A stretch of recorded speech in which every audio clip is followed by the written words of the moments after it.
আর আওয়াজটা শুনে তোমরা বুঝতেই পারছো যে কতটা খাস্তা আর মুচমুচে হয়েছে।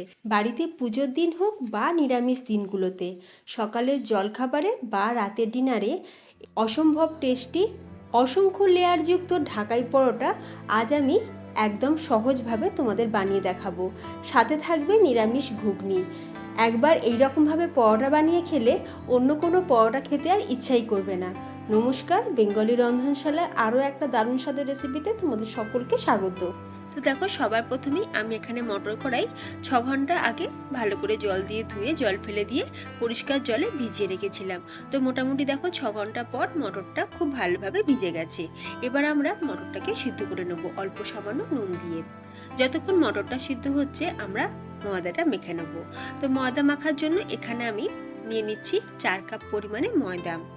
এরই সাথে দিয়ে দেবো হাফ চা চামচ নুন, হাফ চা চামচ পরিমাণে একটু চিনি দিলে টেস্টও ভালো হবে আর কালারটাও কিন্তু সুন্দর আসবে। আর দিয়ে দিচ্ছি 4 চামচ পরিমাণে ঘি। তবে দোকানে কিন্তু ঘি দেয় না, তারা ব্যবহার করে ডালডা। যেহেতু আমরা বাড়িতে বানাবো আর টেস্ট অবশ্যই ভালো চাই আর বাড়িতে বানিয়ে খাবো, সেই জন্যই ঘি দিলাম। তো তোমরা ঘিয়ের পরিবর্তে সাদা তেলও ব্যবহার করতে পারো, তবে ঘি দিলে মুচমুচোটাও ভালো হবে আর ফ্লেভারটাও কিন্তু সুন্দর আসবে। এবার ঘিটাকে দিয়ে খুব ভালো করে আমরা ময়দার সাথে মিশিয়ে নেবো, যাকে বলে ময়ান দেওয়া। ময়ান দেওয়াটা যত ভালো হবে আমাদের এই ঢাকাই পরোটাগুলো তত বেশি মুচমুচে ক্রিস্পি হবে। এইভাবে দেখো হাতের মধ্যে মুঠো করলাম, একটা ডালা মতন হয়ে গেল। তারপরে একটুখানি প্রেস করলেই দেখবে ভেঙে যাচ্ছে, তাহলেই বুঝে যাবে যে ময়ানটা আমাদের খুব ভালোভাবে দেওয়া হয়েছে। এবার আমরা অল্প অল্প করে জল দিয়ে ময়দাটাকে ভালো করে মেখে নেব। আর এই যে দেখো ফ্রেন্ডস, ময়দাটা কিন্তু আমি খুব ভালো করে মেখে নিয়েছি। খুব বেশি শক্তও না, খুব বেশি নরমও নয়। এবার ওপর থেকে অল্প সামান্য একটুখানি তেল দিয়ে দিলাম। তেলটাকে খুব ভালো করে ময়দার গায়েতে মাখিয়ে নিয়েছি।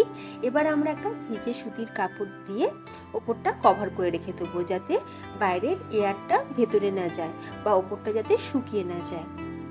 আচ্ছা, এবার দেখো অন্যদিকে আমাদের মটর কড়াইটাও দেখো খুব ভালোভাবে সিদ্ধ হয়ে গেছে। আমি প্রেসার কুকারে হাই ফ্লেমে 2টো সিটি দিয়ে নিয়েছিলাম।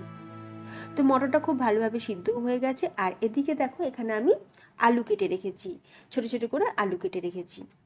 এবার আমরা গ্যাসের ওপরে বসিয়ে দিয়েছি কড়াইটা খুব ভালো করে গরম করে নিয়েছি। এরপর এখানে আমরা একটা ভাজা মশলা রেডি করে নেবো। সেই জন্য এখানে নিয়েছি তেজপাতা, গোটা শুকনো লঙ্কা, 1 চা চামচ গোটা জিরে, 1 চা চামচ গোটা ধনে, 5টা লবঙ্গ, হাফ চা চামচ গোলমরিচ, ছোট এলাচ দিয়েছি 5টা, এক টুকরো দারচিনি। তেজপাতাটাকে একটু ভেঙে দিলাম।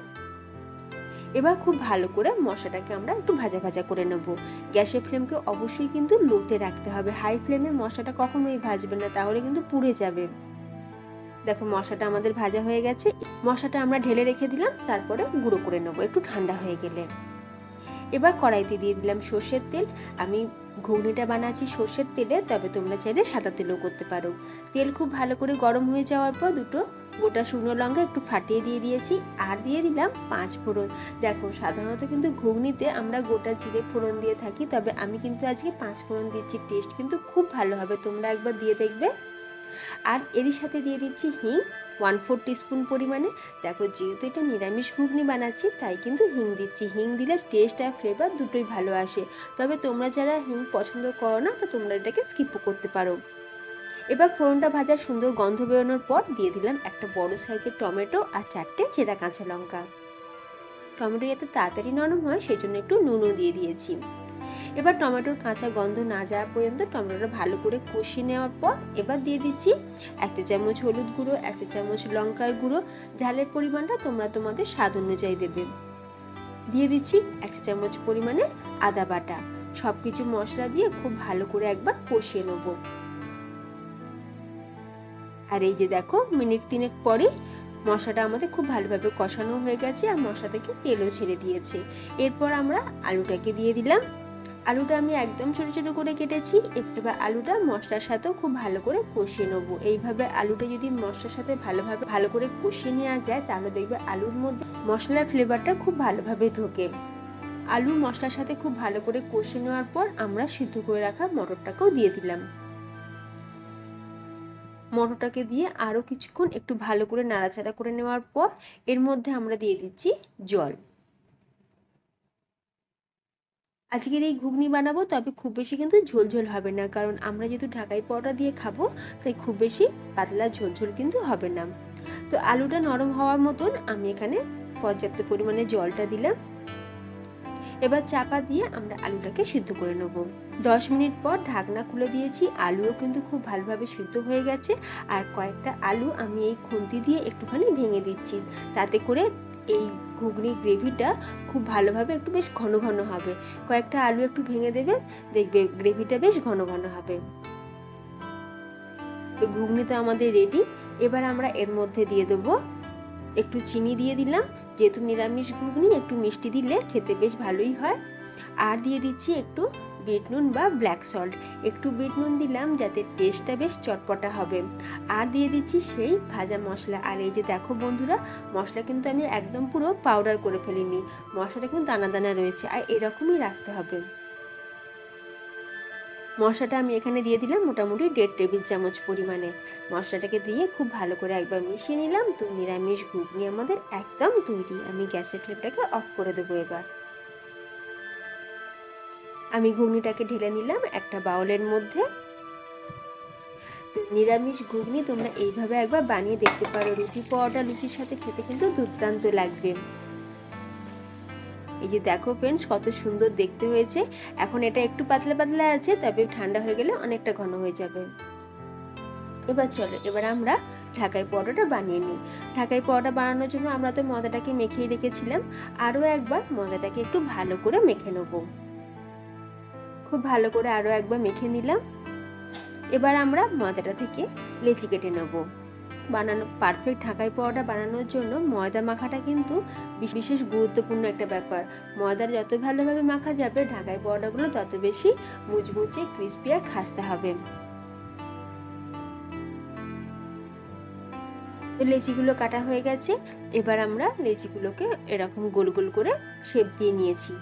আচ্ছা, একটা লেচি তুলে নিয়েছি, আর বাকিগুলোকে আবারও আমি ওই ভিজে সুতির কাপড়টা দিয়ে চাপা দিয়ে রেখে দিলাম। এবার আমরা এই লেচিটাকে বেলে নেব। খুব বেশি মোটাও হবে না, আবার খুব বেশি কিন্তু পাতলাও হবে না। এই যে দেখো বন্ধুরা, ঠিক এইরকম থাকবে। এবার আমরা একটা ব্যাটার রেডি করব। সেই জন্য একটা বাটির মধ্যে দিয়ে দিলাম 3 টেবিল চামচ সাদা তেল। এর সাথে দিয়ে দিচ্ছি 4 টেবিল চামচ কর্নফ্লাওয়ার। দেখো বন্ধুরা, এটা কিন্তু বেসনও নয়, আর এটা ছোলার ছাতুও নয়, এটা কিন্তু কর্নফ্লাওয়ার। কর্নফ্লাওয়ারের কালারটাই কিন্তু এইরকম। আমি আমার আগের অনেক রকম রেসিপিতে আমি কিন্তু এই কর্নফ্লাওয়ার ব্যবহার করেছি। কালারটা দেখে মনে হচ্ছে না পুরো একদম বেসনের মতন, কিন্তু বেসন নয়।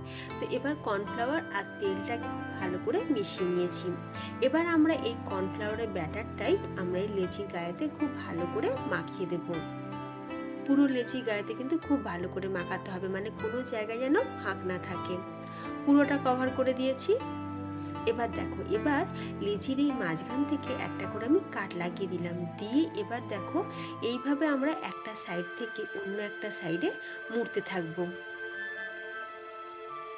খুব সহজ দেখো বানানো বন্ধুরা, তোমরা দেখে নিশ্চয়ই বুঝতেই পারছো কতটা সহজ। একদমই কিন্তু কঠিন কাজ নয়, যে কেউ বানাতে পারবে। যে সকল বন্ধুরা এখন আমার ভিডিওটা দেখছো, তোমাদের সকলকে জানাই অসংখ্য ধন্যবাদ।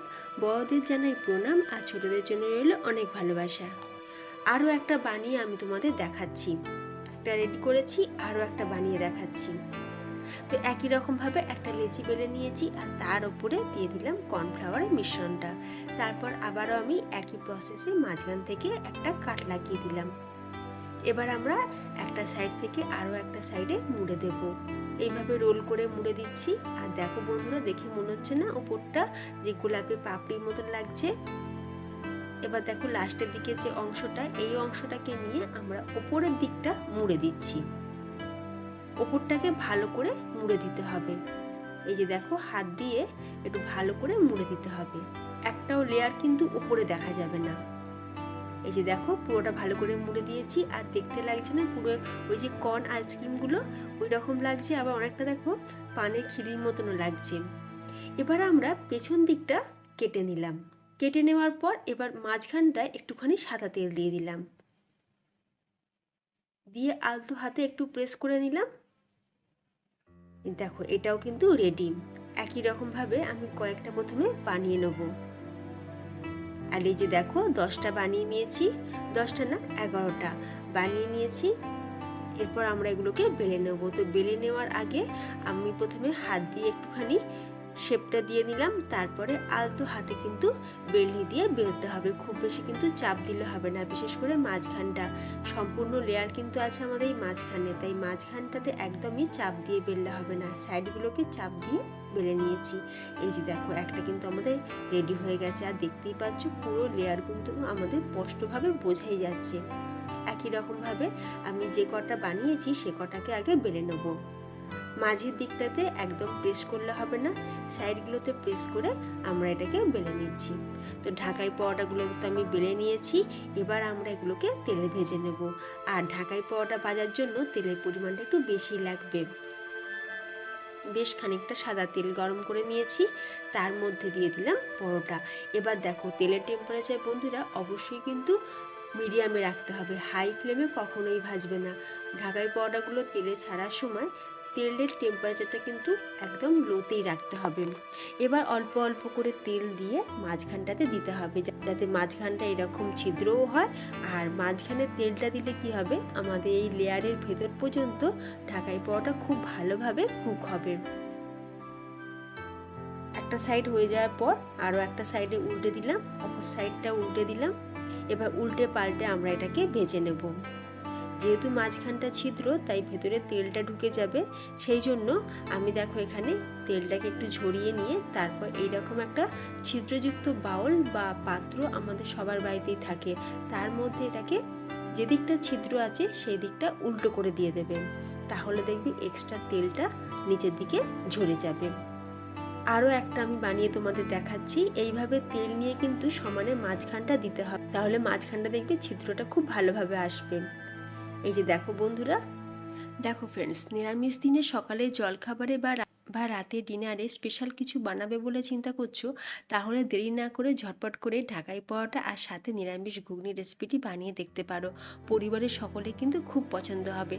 অসংখ্য লেয়ারযুক্ত মুচমুচে ঢাকাই পরোটা চটজলদি তোমরা বানিয়ে নিতে পারবে খুব কম সময়ে। তো একই রকমভাবে আমি সবকটা বানিয়ে নিয়েছি। তো দেখো ফ্রেন্ডস, ঢাকাই পরোটাগুলো কত সুন্দর দেখতে হয়েছে, পুরো লাগছে না একদম পুরো দোকানের মতন। আর বানানো দেখলে খুবই সহজ, তোমরা যদি ময়দাটা একদম পারফেক্টভাবে মাখতে পারো তাহলে দেখবে ঢাকাই পরোটাগুলো খুব সুন্দর মুচমুচে তৈরি হবে, বানাতে কিন্তু একদমই খাটনি নেই। আর আওয়াজটা শুনে তোমরা বুঝতেই পেলে যে কতটা খাস্তা আর মুচমুচে হয়েছে। ঠিক এইরকমই পারফেক্ট তৈরি হবে, একদম পুরো দোকানের মতন। অনেকেই ঢাকাই পরোটা বানায় যাদের হয়তো ওপরটা মুচমুচে হলো ভেতরটা নরম থাকে, কিন্তু আমার পদ্ধতিতে একবার বানিয়ে দেখো, সম্পূর্ণ কিন্তু একদম হবে দোকানের মতন। তো আমি মাঝখানে এইরকম ঘুগনিটাকেও দিয়ে দিলাম। তো তোমাদের কেমন লাগলো আজকের রেসিপি অবশ্যই আমাকে কমেন্টে জানিও। রেসিপি ভালো লাগলে লাইক দিও, শেয়ার করো, তার সাথে চ্যানেলের নতুন বন্ধু হয়ে থাকলে অবশ্যই চ্যানেলটি সাবস্ক্রাইব করে পাশে থাকা বেল আইকন প্রেস করে রাখবে, তাহলে আমি যখনই চ্যানেলে নতুন ভিডিও আপলোড করব তার নোটিফিকেশন সবার আগে তোমাদের কাছে পৌঁছে যাবে। তো ফ্রেন্ডস, ভিডিওটা আমি এখানেই শেষ করলাম। তোমরা সকলে ভালো থেকো, ধন্যবাদ।